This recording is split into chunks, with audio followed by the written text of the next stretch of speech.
Esse é o programa Itapuã em Debate de hoje, desta noite, entrevistando no cenário central do programa o presidente da Ferroeste, Samuel Gomes. Samuel, poucas pessoas sabem que o presidente da Ferroeste também já residiu aqui em Pato Branco. Como foi a presença de Samuel Gomes aqui em Pato Branco e como Samuel Gomes chegou a Pato Branco ainda na década de 60 ou 70? 73, né? E é como você perguntar para qualquer pessoa o que significou na vida de qualquer pessoa o seu período de adolescência dos 11 aos 15 anos, né? É um período absolutamente marcante. Eu morava em Curitiba, mas eu sempre morei num bairro em Curitiba, no Capão Raso, né? Curitiba para mim era quase uma outra cidade, o centro da cidade, né? E aí vim para cá. Eu tinha liberdade de menino, de bairro, na época Curitiba era uma outra cidade, não tinha violência que tem hoje. A gente andava que nem bichinho do mato lá, né, nos rios, nas coisas. Um bairro de Curitiba era quase assim, como um lugar assim, quase rural, semi-rural. Mas quando vim para Pato Branco foi uma maravilha, porque Pato Branco 73, tinha ali uns 45, 50 mil habitantes, não lembro. Mas a gente tinha absoluta liberdade. Eu estava olhando terminei de dizer para vocês, eu jogava futebol ali naquele campinho de areia que ainda existe ali na praça. É onde a gente todo dia jogava futebol, areia ali, jogava futebol de salão lá no batalhão, né? Jogava basquete no colégio estadual e andava por aí, a gente ia de bicicleta até lá onde era o Clube Iguaçu, ainda é o Clube Iguaçu, que era bastante longe, né? Passava tardes no Grêmio e era uma maravilha. E essa época é uma época que marca. A maioria, talvez, dos meus amigos do peito ainda são amigos aqui de Pato Branco. Por que Pato Branco? Porque eu tenho parentes aqui, né? Ainda tenho minha tia. Eu vim com a minha mãe, meus pais separaram e eu e minha mãe viemos para cá porque a minha família tem uma história em Pato Branco. Meus bisavós são gaúchos de Lagoa Vermelha. Saíram de lá, a minha avó estava grávida quando cruzaram ali o rio entre Lages, ali no rio em Lages, a minha avó estava grávida, andando de lado no cavalo, já quase nascendo a minha mãe, e pararam, daí o restante da família seguiu e eles ficaram ali. Para minha mãe nascer, meus avós ficaram ali. Depois foram para o campus Irani. Minha mãe morou em Coração, que é uma pequena cidadezinha lá naquela região. Meu avô se criou em Catanduvas, é nome de escola em Catanduvas. E houve um período que meu avô, por questões políticas, não lembro qual ação, mas sei que ele deve ter perdido uma eleição por lá, alguma coisa, sei que ele veio para aqui, para Pato Branco. Em cidade do interior, em Catanduvas, perder a eleição era você, né, você ficava no ostracismo terrível, né? Porque são de honra mesmo, aquelas brigas renhidas, né, do interior. Mas o meu avô veio para cá e foi dono do Hotel Brasil. Depois voltou para lá. E uma das minhas tias, a tia Hilda Cardoso, Cardoso porque casou com Nelson Cardoso, Hilda, que ainda mora aqui em Pato Branco, ela ficou, inclusive trabalhou no Banestado, continuou trabalhando no Banestado. Há uma foto histórica da Revolta dos Colonos, em que há o pessoal fazendo a defesa armada do Banestado, não sei se vocês lembram dessa foto, ela trabalhava nessa agência de madeira, etc. Tenho aqui meu tio, o Big Lanches, né, que vários dos senhores conhecem, o Big Lanches era do meu tio Darcy Brasil, né. O meu irmão, o Guilherme Luiz Gomes, que hoje é desembargador, passou boa parte da sua vida aqui, morando com a minha tia Hilda, e assim por diante. Então, o meu outro irmão, Carlos Alfredo Gomes, eu sou o mais novo dos três, também morou aqui.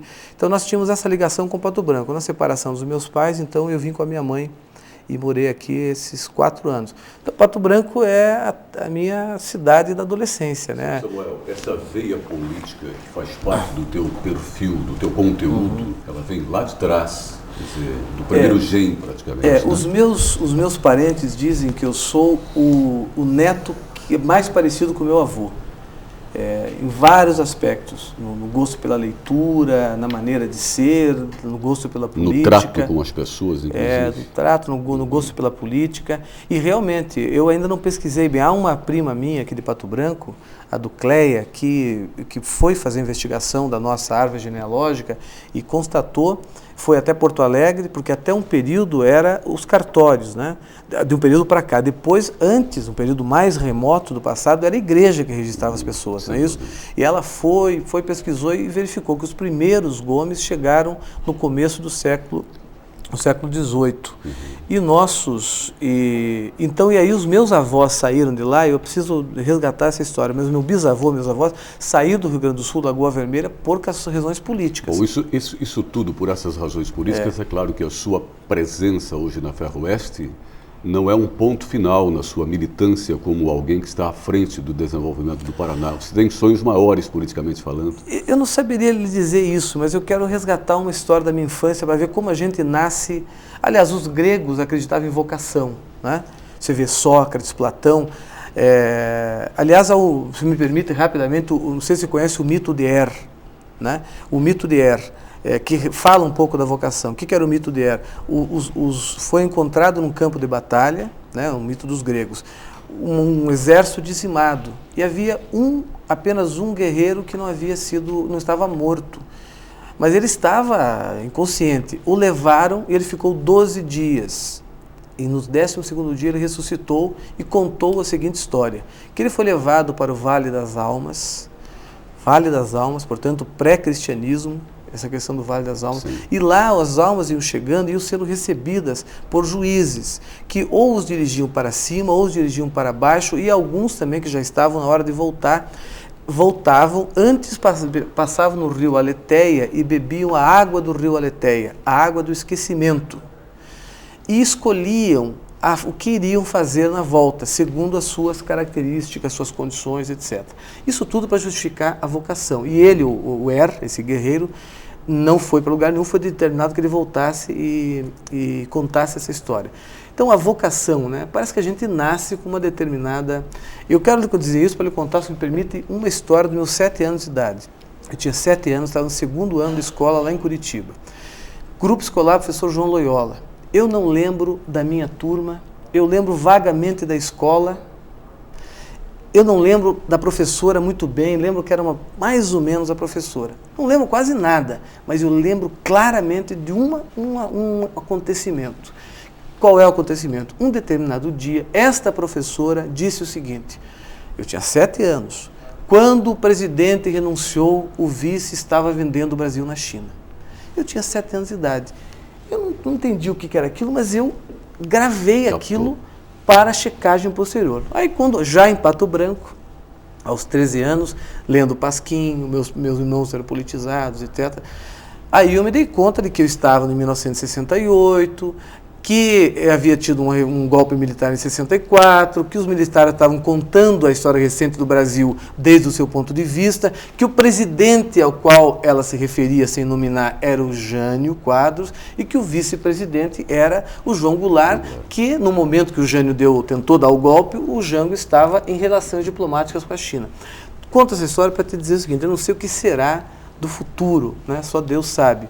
Mas eu sei que a gente nasce com cada um nasce, eu acho que com uma missão. Predestinado. Predestinado, acho com uma determinada sensibilidade para as coisas. Né? Eu acho que a política realmente está presente na minha vida. No sangue. Aproveitando para conhecer um pouco melhor, acho que todos já viram que o Samuel tem grande facilidade para falar, né? Assim também você já mostrou nesse trabalho com a Ferroeste que é um grande articulador. Você, para comandar uma reunião, também tem uma facilidade muito grande. Agora tem outra parte também do Samuel que escreve muito bem. Inclusive, ouvimos o Palaoro, o Palaoro, grandes escritores que mora aqui em Pato Branco, mas de padrão nacional, está lançando um livro agora, junto com... Contos Caipiras. Contos Caipiras, agora dia 29 desse mês, né? Ele elogia muito o seu texto. Agora, para escrever não se aprende assim de uma hora para outra. Você começou a escrever naquele tempo que residia aqui em Pato Branco? Como é que foi que começou? Eu sempre gostei da palavra, né? Eu amo a palavra. Tanto que quando eu saí de Pato Branco, como jovem de uma família pobre, indo para Curitiba, eu tinha 2 alternativas, né? Ou estudava no estadual, ou estudava na Escola Técnica Federal, né? Antiga Escola Técnica. E aí se dizia, não, a Escola Técnica é melhor porque você faz, aí você sai com um trabalho e tal. Eu fui para a Escola Técnica, não tinha, como meus pais se separaram, eu também não tinha assim alguém mais velho que me orientasse melhor. Se tivesse, iam dizer para mim, não vá para a Escola Técnica, você não tem nada a ver com eletrônica, com eletrotécnica, com mecânica, né? Mas enfim, eu fui lá, até não sabia nem que curso, cheguei lá, escolhi um curso meio sem saber, e fui para a Escola Técnica, passei no concurso lá e fui. O que eu fiz na Escola Técnica? Teatro, movimento estudantil, e ganhei um concurso de conto. E o incrível eu nem deveria dizer isso, porque é um demérito para a Escola Técnica, que eu tenha feito 2 anos de curso, passado por circuitos, etc e tal, e não tenho a menor ideia. Eu sei mais ou menos como é que troca uma lâmpada, mas assim com certa dificuldade. Então, a palavra, acho que tem a ver com isso que o Adair também está perguntando. Eu acho que a gente nasce vocacionado. Eu amo a palavra, eu sou absolutamente rigoroso comigo. Então, acho que daí vem, de ler, de gostar de ler, né? E aí vem a questão da palavra. Mas esse texto, ao qual eu fico honrado, que tenha agradado alguém com a exigência estética do professor Vilbo Palauro, é uma história interessante. Eu fui visitar o Rudy Bodanese lá em Florianópolis. E aí o Rudy me falou do livro. E esse negócio falou de querer ajudar, chama de articular, no fundo é querer ajudar, né?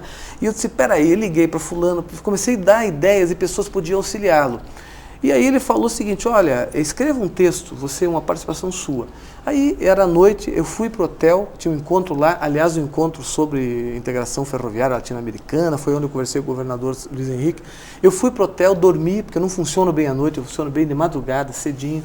Acordei 6 horas da manhã, um hotel belíssimo ali na beira-mar, e aí comecei a escrever. Terminei às 8 da manhã e eu estava chorando. Eu terminei de escrever, eu chorei como criança, porque ao escrever aquele texto me remeteu para essa Pato Branco do que nós falávamos. Que está no livro do Rudy. Daí o Rudy gostou do texto e algumas pessoas que leram gostaram, e ele acabou transformando o texto numa espécie de uma introdução do livro. Né? As pessoas realmente, inclusive depois foi feito um painel desse, estava no bar do Calibete e tal, mas realmente foi uma alegria para mim, uma alegria e foi uma emoção, porque eu de manhã, em 2 horas, eu tive uma catarse realmente. Como é que dá liga essa sensibilidade poética de edição de textos com a liga do aço, né? Porque da política? Não, do aço. Da ferrovia. Da ferrovia. Como é que pode haver uma articulação entre essas duas personalidades, digamos assim, da sua pessoa? Olha, você sabe que se eu estivesse trabalhando, digamos, com caminhões, talvez não tivesse tanta poética, nada contra os caminhões. Mas a ferrovia, na verdade, ela tem uma carga poética, né? A ferrovia é lúdica, né? Eu não encontrei ninguém até hoje que disse assim, olha, eu acho o trem uma besteira, eu não gosto de trem, eu não gosto de ver trem, eu não tenho o menor interesse por trem. As pessoas, o trem, quem conhece sente saudade, quem não conhece, há uma poética no trem, né? Existem músicas maravilhosas sobre trem, poesias, referências do cancioneiro popular, né? E na música erudita, né? O trenzinho caipira do Vila Lobos. Então, eu acho que tem isso também. Mas tem um episódio, se você me permite, eu queria contar uma história de Pato Branco, já que nós estamos nesse primeiro bloco. Eu, aqui em Pato Branco, uma das coisas que eu fazia, como eu não tinha vocação, eu parei, né? Eu gosto de cantar, mas eu cantava em festivais. Tinha um amigo aqui, que é o Edson Roberto Alpino Miguel Preto, apelido que é o do Preto, né, que era da loja de calçada Guarani, nós éramos amigos, muito amigos. E o Preto cantava e tocava violão, e a gente andava nesses festivais aqui da região e tal. E teve um festival aqui, em 74, acho que foi, que veio o Mário Vendramel apresentar, no Cine Guarani. E eu gostava de inglês e ensaiei ia cantar Skyline Pigeon, do Elton John. E nos ensaios parecia que eu ia ganhar o festival, ia arrasar, um negócio assim, todo mundo, o Preto dizia, olha, esse festival você já ganhou, não sei o quê. Mas no dia da apresentação, por razões não sei quais, o lotado Cine Guarani, você imagina, eu tinha 13 anos de idade, todos os amigos, toda a cidade estava lá, televisão, Mário Vendramel. Chega na hora, eu ia para um lado, a banda ia para o outro, eu voltava, eu não consegui, parei. E ficou aquele escândalo, aquela vergonha, aquele vexame. Aí o Mário Villaramel chegou no meu lado e perguntou, bem baixinho assim, você não sabe uma outra música? Daí me veio na hora, eu falei, sei, e cantei. Sabe que música era? Olha o Trem, do Raul Seixas. Por isso há quem diga que eu seja evidente, porque eu estava anunciando, ninguém acreditou, mas eu já falava sobre isso lá em 73. Deixa eu te perguntar uma coisa, que é uma curiosidade que eu sempre tive. Eu sou paulistano e família de origem mineira, e eu sempre admirei o povo gaúcho pela politização. A gente vê desde a época do Segundo Reinado, lá do Dom Pedro II, lá, que tinha a Guerra Farroupilha, Giuseppe Garibaldi, Anita Garibaldi. E por que o povo gaúcho assim é tão politizado? Você contou aí das revoluções. Eu lembro, eu morava na Brigadeiro Luiz Antônio na época da Revolução lá de 64. Eu tinha 3 anos, 68, mas eu morava, meu prédio era na frente do Segundo Exército. Então vivia tendo aqueles treinamentos de controle de combate, e os estudantes faziam passeatas na frente da minha casa, né? Então tinha aquelas batalhas de rua e eu sempre morria de medo, né? Tinha colegas que eram filhos de coronéis e levava a gente para o exército. Aí as crianças no exército eram super bem tratadas, falava-se da ditadura como se fosse uma coisa muito boa, mas a gente sempre vê que o gaúcho sempre foi contra algumas tendências, apesar de às vezes cometer golpes, mas eram sempre contra algumas tendências de movimentação mais ditatorial. Qual é essa razão? É a vocação mesmo que você cita aí de ser politizado? Você veja, foram os gaúchos, já que você é filho de mineiros e de paulistas, né? Foi um gaúcho que conseguiu quebrar a política do café com leite, o Getúlio, né? Que conseguiu, depois foi um grande líder nacional, escolhido recentemente como líder do século, né? Uhum. E, aliás, o Fernando Henrique Cardoso acabou tendo que comer do seu próprio veneno, né? Porque ele se elegeu, o Fernando Henrique Cardoso, e imaginava ele na sua empáfia, na sua vaidade, no seu narcisismo intelectual, no seu autismo de professor universitário, que ele estaria encerrando, que com a eleição dele estaria encerrado o ciclo getulista, o trabalhismo seria aposentado, etc. e tal. Pouco tempo depois, daqui a um tempo, ninguém vai lembrar do Fernando Henrique Cardoso, lembrará apenas, talvez, de uma maneira bastante negativa, enquanto Getúlio Vargas é tido como um grande referência, o grande líder do século. Eu não saberia dizer quais são as razões, mas realmente não há nenhum grande movimento da história que não tenha tido um protagonismo, né? O protagonismo dos gaúchos, né? Como você diz, tanto da esquerda como da direita. A coluna Prestes saiu do Rio Grande do Sul, na verdade. O golpe militar teve o Carrasco Médici e tantos outros líderes do golpe militares são gaúchos. Os gaúchos são extremamente politizados. Acho que existem 2 povos fundamentalmente mais de ponta na política. É o gaúcho e é o carioca, né? Uhum. E os mineiros têm uma maneira toda particular de fazer política, mas os mais, digamos, transgressores, os mais avançados são os gaúchos cariocas. Tanto que você vê que o Brizola saiu do Rio de Janeiro, do Rio Grande do Sul, foi ser candidato. Quando ele voltou, contrariando todas as expectativas, quando ele voltou do exílio, ao invés de ir para o Rio Grande do Sul, ele foi para o Rio de Janeiro e acabou se elegendo governador. Né?